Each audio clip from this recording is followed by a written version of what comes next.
60,000 টাকায় কি একটা 3 লাখ টাকার বাইক পাওয়া যায়? এটা ভাই যখন ফেসবুক প্রথম প্রথম আসে তখন মানুষকে এইভাবে ঠকাইতো। কিন্তু এই 2024 সালে আইসাও যদি আপনি এরকম ঠকেন, তাহলে আপনি একটা বোকাচোখা। বিষয়টা আপনি একবার ক্যালকুলেট করেন। আমাদের দেশে একটা বাইক হচ্ছে 2.5 লাখ টাকা, 3 লাখ টাকা। ইন্ডিয়াতে এই বাইকটার দাম হবে না হলো 1.5 লাখ টাকা বা 1 লাখ টাকা সামথিং।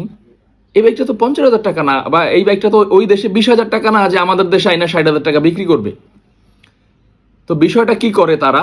তারা হইতেছে ফেসবুকে লোভনীয় অফার দেয় যে একটা বাইক বিক্রি করব, নতুন বর্ডার ক্রস বাইক, সেটা হচ্ছে 60,000 টাকা। তারা যদি এই ব্যবসাটা না করতে পারতো, স্ক্যামটা না করতে পারতো, ধান্দাটা না করতে পারতো, তারা তো অ্যাড দিত না।